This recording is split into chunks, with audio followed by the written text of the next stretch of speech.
Hello, Mordarim here.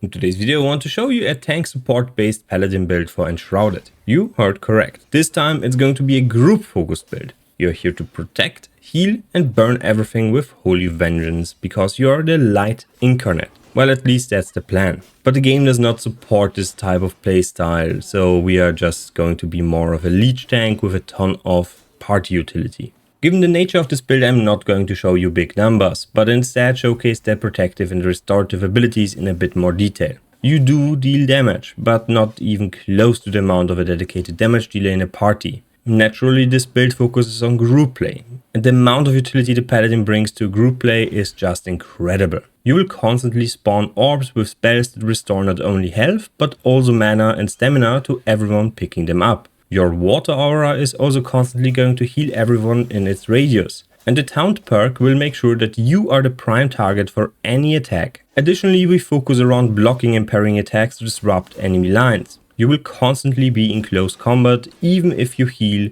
cast Holy Novas or throw some fire and ice balls around if you happen to be in need of range attacks. However, your primary source of damage is going to be your party and of course your melee weapons, which will regularly heal you on a percentage based chance. Nothing will be able to get through your steel hardened, magic enhanced, holy blessed abs deflecting damage, foes and hoes alike. You are the bulwark of light. Now, if you like what I do and want to support me, make sure to leave a like, comment and subscribe if you have not already. I cover all sorts of RPG, speed strategy, C or ARPG on this channel in the form of extensive guides. So thank you very much for supporting me and let's dive into the light. First, let's have a look at the attributes for this build and how to progress your character. We're going to start with a deep dive into Constitution to increase our health pool.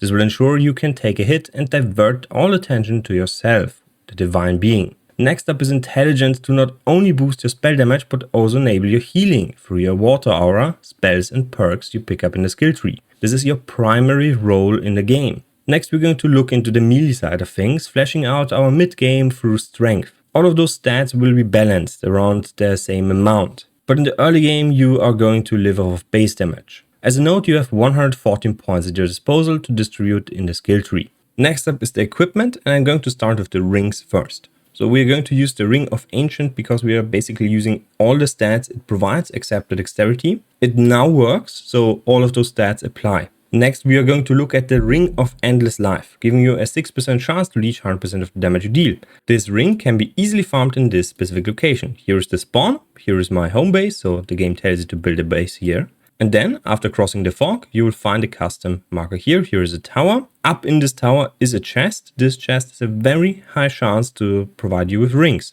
including the Ring of Endless Life. The Ring of the Ancients can be farmed in the endgame zones. So this one is a rare drop, but after a while you should be able to get this one.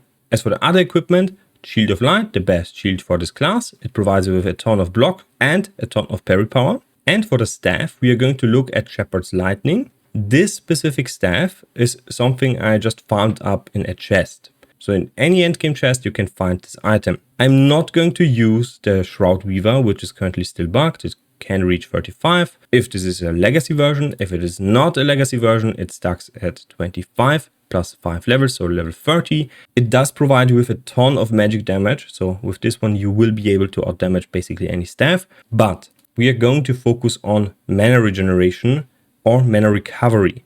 It also provides you with crit damage and crit chance. So this is a great alternative. All the gameplay you see is with this staff. I'm not going to use the OP staff anymore. For the helmet, we're going to pick up the Soldier Helmet. Our primary source of damage is going to be melee damage, so we want to pick something for the helmet that provides us with melee critical strike chance. For the chest, we want something with as much health as possible, as well as stamina. Stamina is important for this class, specifically because blocks consume stamina. Your attacks consume stamina. You want to run, you want to jump, all of which consume stamina. So you want to have as much as possible. And we also have the Soldier Chestplate.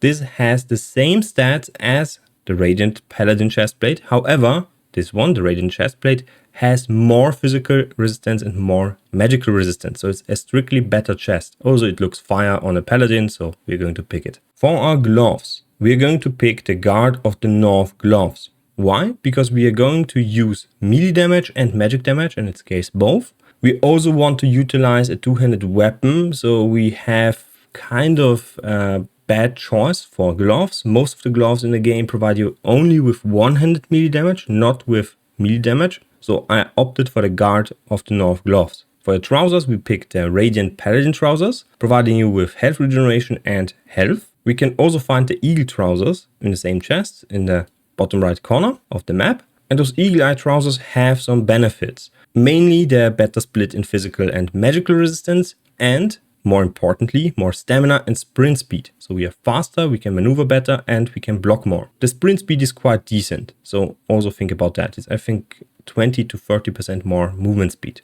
And for the boots, we're going to pick the Elder boots. We do consume some mana, so we want to have some mana regeneration. 4 I found to be enough because we want to heal up. We want to use low mana cost spells, so we don't actually need to use as much mana regeneration on the build as you would think we need. And the mana regeneration delay is also great. So you regenerate mana much faster and you're going to boost your magical resistance instead of your physical resistance, which we are lacking. Now, for the spells, for group healing, you have the Chain Heal spell. My character is currently bugged and did not obtain the Eternal Chain Heal version of the spell. I just cannot unlock it. So I'm going to provide you only with the Chain Heal spell here. I also do not have another player on the battlefield currently, so I cannot showcase this spell. You can only target friendly players with this one. This one is a heal for your group. Now, the channel heal is a little bit weird. It heals you for less sometimes. It's very inconsistent. Sometimes it heals you for 100, sometimes it only heals you for 68. So the spell is just weird, but if you want to use the spell, you need to go into a defensive position. So for example, on a well or on the rooftop of some building, so enemies cannot reach you, because when you are going to channel this heal, it channels fast, but those blobs fly behind you. Those are very slow. If you run away, they will disappear and not heal you. So you need to stand still, block, get the heal off. It's a little bit tricky, but that's how you do it. For your other spells, the Ice Bolt spell creates a patch of ice on the ground. The Fire spell creates basically just damage. So you can use your ice patch and then your fire spell to get a little bit of AoE damage going. However, your mana is going to not recover as fast after this one. So I do not advise using those if you're not facing flyer enemies. For the Eternal Light Burst, you can use this one in groups of enemies. The AoE is pretty small, but if you use it in a group of enemies, you can spawn a ton of orbs that you can use to heal, recover resources, and so on and so forth. So I highly advise using the Eternal Light Burst. Also, it looks sick because we are Paladin, the only light spell in the game. Channel Lightning is specifically versus flyer enemies, the ones with the sickles that are going to throw sickles at you. Use Channel Lightning on them because it's the only option you have to deal with them. They are absurdly overtuned, they deal a ton of damage, but are extremely weak versus this type of damage. Then you have Shroud Meteor. I personally don't like using it on the Paladin. It's slow, it doesn't provide you with much damage, and well, actually the Fireball is better if you do not scale Shroud damage. Acid Bite you should never use. Those spells are basically dead. They deal no damage, they provide you with nothing, they are just garbage, they overnerf them. Next, let's go over the weapons. We have the Light Forged Axe for fire damage, the Ice Blade for ice damage, the Deep Root Axe for burst damage, and the Bronze Sword for cutting damage if one of our other swords is not going to work and we basically lose all the durability on them, so we switch to the Bronze Sword because it's neutral. Basically, enemies that are resistant to ice, you're going to use the Fire Axe. Enemies that are resistant to fire, you're going to use the Ice Sword. Both of which can be farmed in this specific temple, right at the bottom right corner. And you can farm the chest in basically 5 seconds by destroying the window. Then you have the Deep Root Axe. Basically, any axe works. This is used for jumping attacks and AoE damage and for executions. So after you get someone to the execute phase, so when they have no stamina bar and you can press E to execute them, you can switch to a different weapon and get a damage boost. So with the two-handed axe, you're going to deal a little bit more damage. However, it is not as significant as you might think. It's around 200 to 300 damage. So if you're quick, you can switch the weapon to get more damage off. When you're going to fight enemies, you want to hit them 2 times with 1 attack and then block. You can also time your parries with this one to get them to stagger, to execute them. Otherwise, when you're going to see those toxic enemies that run at you very, very fast, hit them 2 times, try to isolate them and block their attacks. You should have enough stamina to do this and you should never take damage from them if you do it right. However, if there are 2 of them, run. their build is not fit for them. They are completely overtuned and will rip you a new one if you do not use your environment to your advantage. You cannot turn your back to enemies because otherwise your block is not going to work, but it chips away your stamina and durability on your shield. And those enemies, the toxic enemies, deal a ton of damage. They are very fast, they are extremely annoying to deal with, and with this build specifically you need to kite them to a location. It's not going to get you stuck. After the patch there is a lot of ground clutter that gets you stuck. So for example on this location you can go here, use your eternal heal to get back to full. And now when you fight them and they are isolated, you can deal with them like that. You should have more than enough stamina, you can parry them. The flyer enemies are a bit annoying, but nothing that you cannot deal with. Now those enemies specifically, when you wait for the right timing and they attack you, you can parry them. This will not mitigate the damage for some odd reason, but it will increase their stagger bar. And if you're going to deal with multiple enemies, you want to use your fireballs, you want to use your ice bolts to slow enemies, kite them a little bit better. And that's about what you're going to do. And you are pretty damn tanky. So when you are at low health, you're going to attack multiple enemies and heal back up. So you are a leech tank basically at this point. You can ignore most of the damage the game throws at you. Next, let's take a look at the skill tree. We're going to start with Merciless Attack as well as Power Parry. So we obtain the parry and we obtain the Merciless Attack. We're going to push Constitution, Shiny Plates, Evasion Attack, Battle Heal.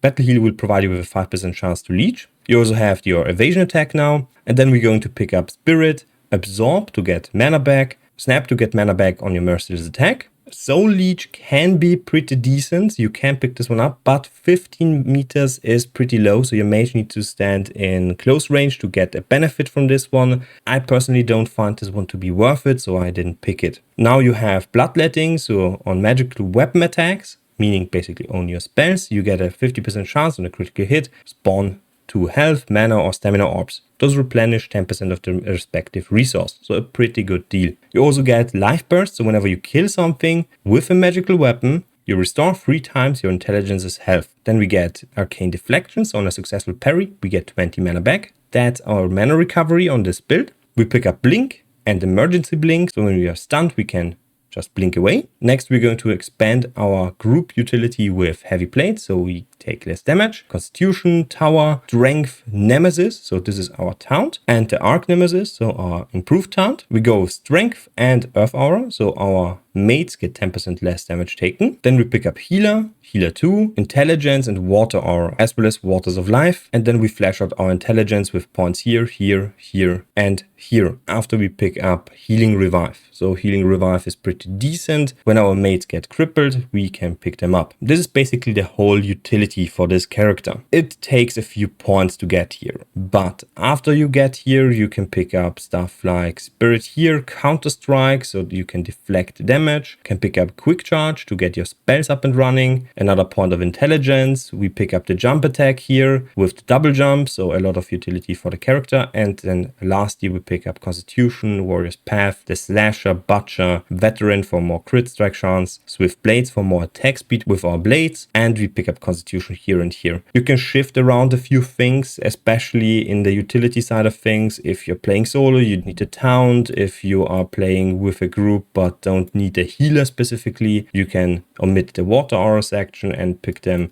later, switch them around with the Warrior's Path and Swift Blades. You can pick up the double jump earlier as well as the jump attack if you prefer this playstyle, or if you prefer to have the quick charge on staffs, you can pick this one up earlier. Each specific section of the tree brings something to the table that you're going to utilize, so that's something to keep in mind. Now, and we can further optimize this build through a variety of buffs and consumables. First, get your comfort up and running to not run out of stamina. A very important stat for this character. Next, consume some juicy meat, early chunks of wolf meat, later on game meat to improve your health through constitution. Next, use some berries early to get access to health regen, dry them up to increase the duration. Your character will be able to boost strength and intelligence at the same time due to how food works. Intelligence uses mushrooms of any kind, and strength is obtained through grilled corn and later hazelnuts. Consume elixirs for a hefty boost to damage, scrolls to increase it even further, and a variety of other options options for light, more stamina, and of course healing through stamina potions and bandages. Those can be crafted in mass at the alchemist by combining water, berries and mushrooms. Pick those up whenever you can. For the endgame we are going to slap on some grilled meat followed by divine soup and finish it up with delicious hazelnuts for a boost to strength. There is no +4 or +5 veggie based strength food I am aware of, so that's why we go with the good old nuts. Alternatively you can go with stamina food to get your breath back faster. This is very useful for tanking. Now this sums up the video. If you liked what you saw, make sure to like, comment and subscribe if you have not already. You can also support me some more by joining the channel membership, which will allow me to keep making videos. So thank you very much for watching and see you next time. Bye!